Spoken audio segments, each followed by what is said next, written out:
Þá förum við í lið 5 önnur erindi til umsagnar og afgreiðslu. 5.1.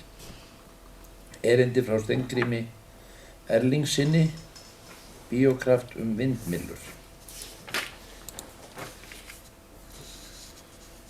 Þar sem fram kemur að hann hefur áhuga á því að fara út í frekari framkvæmdir við orkuvinnslu með vindmyllum á því svæði þar sem að hann þegar er komið með starfsemi. Og það er tillaga að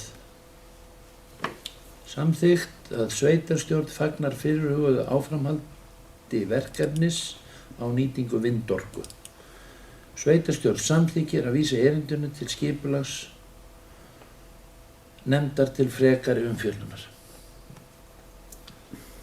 Eitthvað sem þið viljið segja um þetta? Bara fagnaður efni. Ef svo er ekki, þá skoðast þetta samþykkt samhljóða. Þá förum við í 5.2, málefni fallara á Suðurlandi, drög að samþykktum fyrir byggðasamlag. Og það liggur fyrir tillaga að sveitarstjórn samþykki stofnun byggðasamlagsins málefni fallara á Suðurlandi og felur sveitarstjóra umboð til að undirrita nauðsynleg skjöl vegna stofnunar byggðasamlagsins. Eitthvað sem þið viljið segja um þetta, góðamál? Svo er ekki, þá skoðast það samþykkt samhljóða. Þá förum við 5.3, erindi frá Félagi eldri borgara stofnun öldungaráðs. Það er tillaga afgreiðslu að sveitarstjórn tekur undir mikilvægi þess að stofnað verði sérstakt öldungaráð sem starfi á sýsluvísu og verði samstarfsvettvangur sveitarstjórna og eldri borgara. Þetta sé hið besta mál og svona herði á samskiptum og samvinnu okkar í milli sem að við öll höfum áhuga á að sjálfsögðu.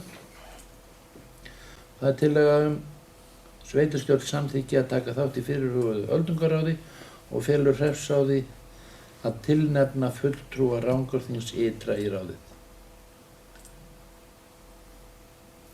Við sáttu þetta. Þá skoðast það samþykkt samhljóða. Þá er það 5.4 frá Landsvirkjun, óskum breyting á aðalskipulagi sem að snýra að vindmyllulundi við Búrfell. Og það er tillaga sveitarstjórn tekur jákvætt í erindið og samþykkir að vísa því til frekari umfjöllunar hjá skipulagsnefnd.